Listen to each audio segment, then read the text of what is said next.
প্রধানমন্ত্রী 23 মে বক্তৃতায় বলেছেন যে রামিসা হত্যাকাণ্ডের বিচার 1 মাসের মধ্যে হবে এবং সর্বোচ্চ শাস্তি সেটি সুনিশ্চিত করবে। রামিসা সহ সম্প্রতি যে সমস্ত ঘটনা ঘটেছে, আমাদের সরকারের পক্ষ থেকে আমরা তদন্ত এবং বিচার প্রক্রিয়া দ্রুত সম্পন্ন করার জন্য যা যা পদক্ষেপ নেওয়া দরকার আমরা নিয়েছি এবং সেই গতিতে আগাচ্ছে। এই সমস্ত মামলাগুলো শুনানির জন্য হাইকোর্টে একটি সুনির্দিষ্ট বেঞ্চ উনি গঠন করবেন, যেটা আগামী রবিবার থেকে কার্যকর হবে। দর্শক, একাত্তর এক্সপ্লেনারে আপনাদের সাথে আছে আমি মহিম মিজান। যেটি একটি ভালো খবর এরই মধ্যে আপনারা সবাই জেনে গেছেন, আমরাও জেনেছি যে অবশেষে রামিসা ধর্ষণ এবং হত্যাকাণ্ডের ঘটনায় 7 জুন আদালত রামিসাকে ধর্ষণ এবং হত্যাকাণ্ডের সঙ্গে যারা জড়িত 2 জন সোহেল রানা এবং তার স্ত্রী স্বপ্নাকে মৃত্যুদণ্ডের আদেশ দিয়েছে এবং মৃত্যুদণ্ডে আদালত ঘোষণা করেছে যে যতক্ষণ পর্যন্ত ফাঁসিতে মৃত্যুদণ্ড না হয় ততক্ষণ পর্যন্ত যাতে ফাঁসির দড়িতে ঝুলিয়ে রাখা হয়। সম্ভবত এই জাতীয় ঘোষণায় দেয়। মৃত্যুদণ্ড যখন দেওয়া হয় তখন কিন্তু আদালত এই নির্দেশনা দেয়, এটি বিচারিক আদালতে।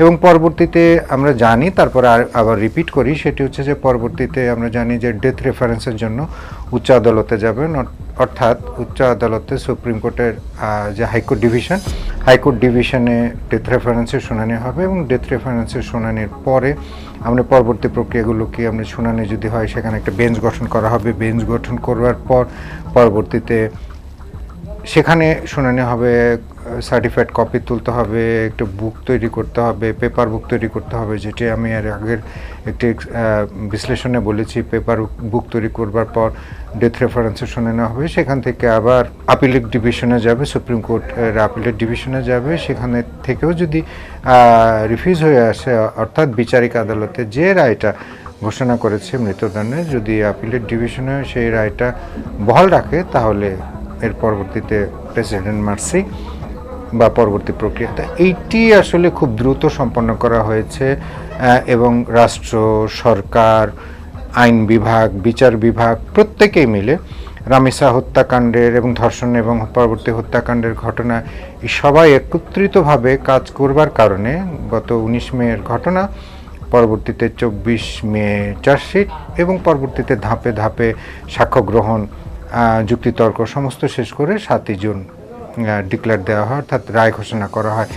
যেটি আমি আগেও বলেছি যে আসলে রাষ্ট্র, সরকার, আইন বিভাগ, বিচার বিভাগ, পুলিশ বিভাগ প্রত্যেকটা বিভাগ একেবারেই প্রধানমন্ত্রীর নির্দেশক্রমে, কারণ আমি বলেছিলাম আপনারা সবাই জানেন গত 23 মে তিনি ময়মনসিংহে একটি বক্তৃতায় বলেছেন যে রামিসা হত্যাকাণ্ডের বিচার 1 মাসের মধ্যে হবে এবং সর্বোচ্চ শাস্তি সেটি সুনিশ্চিত করবে। এবং তার যে নির্দেশনা, তার যে বক্তব্য, প্রধানমন্ত্রী সেই বক্তব্য অনুযায়ী আমরা বুঝতেই পারছিলাম সবাই মোটামুটি, যেহেতু অনেক আলোচিত, এটি মানুষের মনে সাড়া জাগিয়েছে, এমন সাড়া জাগিয়েছে যে এমন নৃশংস হত্যাকাণ্ড, নৃশংস ধর্ষণের ঘটনা এটি যেন দ্বিতীয়বার আর না ঘটে। এবং মানুষের মনে এমনভাবে দাগ কেটেছে যে আসলে প্রধানমন্ত্রী বলতে বাধ্যই হয়েছেন। এবং পরবর্তীতে আমি যেটা আগে বলেছি যে সব বিভাগগুলো, আইন বিভাগ, বিচার বিভাগ, পুলিশ প্রশাসন, এই ঘটনার সঙ্গে যারা বিচার কাজকে ত্বরান্বিত করবার জন্য যে সমস্ত প্রতিষ্ঠান, যে সমস্ত বিভাগগুলো একত্রিতভাবে কাজ করার কথা, প্রত্যেকে একত্রিতভাবে কাজ করেছে। এবং আরও অদ্ভুত তথ্য হচ্ছে যে আরও সেটি আশার আলোর বিষয়, মানে একটা আশার কথা যে এই বিচার কাজ যাতে ত্বরান্বিত হয়, সে কারণে যে নিম্ন আদালতের অর্থাৎ বিচারিক আদালতের যে অবকাশকালীন ছুটি, সে ছুটি পর্যন্ত বাতিল করা হয়। এবং প্রধান বিচারপতি নির্দেশক্রমে যে এখন যেটি হবে সেটি হচ্ছে যে উচ্চ আদালতে আমাদেরকে 7 জুন অ্যাটর্নি জেনারেল গণমাধ্যমকে জানিয়েছেন যে এই মামলাটি যাতে দ্রুত নিষ্পত্তি হয় সে কারণে তিনি আলাদা একটি বেঞ্চ গঠন করবেন নারী ও শিশু নির্যাতনে। মাননীয় প্রধান বিচারপতি আমাদের এই যে বিচারের বিষয়টা তো তিনি উল্লেখ করেছেন যে নারী এবং শিশু নির্যাতন দমন আইনের অধীনে এই জাতীয় মামলা, অর্থাৎ শিশু রামিসা, আসিয়া এবং আপনারা কিছুক্ষণ আগে আপনারা উল্লেখ করেছিলেন রসু খা, এই সমস্ত মামলাগুলো শুনানির জন্য হাইকোর্টে একটি সুনির্দিষ্ট বেঞ্চ উনি গঠন করবেন, যেটা আগামী রবিবার থেকে কার্যকর হবে।